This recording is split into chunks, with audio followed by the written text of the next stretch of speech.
Hello guys, ഇന്ന് നമുക്കൊരു chicken കൊണ്ടാട്ടം ഉണ്ടാക്കാം. അതിനായി കഴുകി വെച്ച ചിക്കനിലേക്ക് മുളക് പൊടി, മഞ്ഞൾപ്പൊടി, ഉപ്പ്, വെളുത്തുള്ളി ഇഞ്ചി പേസ്റ്റ്, നാരങ്ങാനീര് അതില്ലാത്തതുകൊണ്ട് ഞാൻ ഇട്ടിട്ടില്ല. പിന്നെ വേണമെങ്കിൽ കളറിടാം, ഓപ്ഷനിലാണ്. എന്നിട്ട് നമുക്കതൊന്ന് ഫ്രൈ ചെയ്തെടുക്കണം.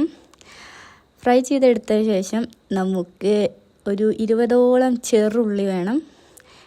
അത് നന്നായി അരിഞ്ഞ് വാട്ടിയെടുക്കണം. പിന്നെ കുരുമുളക്, മുളക് പൊടി, മഞ്ഞൾപ്പൊടി, കുറച്ച് ഉപ്പ്, പിന്നെ ചില്ലി ഫ്ലേക്സ്, പിന്നെ ടൊമാറ്റോ സോസ്. പിന്നെ എൻ്റെ ചേച്ചിയുടെ വീട്ടുകാർ വന്നിട്ടുണ്ട്. അവരവിടെ സലാഡ് ഉണ്ടാക്കിക്കൊണ്ടിരിക്കുകയാണ്. അങ്ങനെ അതിലേക്ക് ചിക്കൻ നമ്മൾ സെറ്റ് ചെയ്ത് കൊടുക്കുന്നു. പിന്നെ അതിലേക്ക് ഒരു അല്പം വെള്ളം കൂടി ഒഴിച്ച് കഴിഞ്ഞാൽ ചിക്കൻ കൊണ്ടാട്ടം റെഡിയായിരിക്കുന്നു. അമ്മ ചിക്കൻ കറി ഉണ്ടാക്കുകയാണ്. ചേച്ചി സലാഡിന് വേണ്ടി ആപ്പിളൊക്കെ സെറ്റ് ചെയ്ത് കൊടുത്തിട്ടുണ്ട്. വീഡിയോ ഇഷ്ടപ്പെട്ടാൽ ലൈക്കും ഷെയറും ചെയ്യാൻ മറക്കരുത്. സലാഡ് ഇവിടെ സെറ്റായിട്ടുണ്ട്. Okay, bye.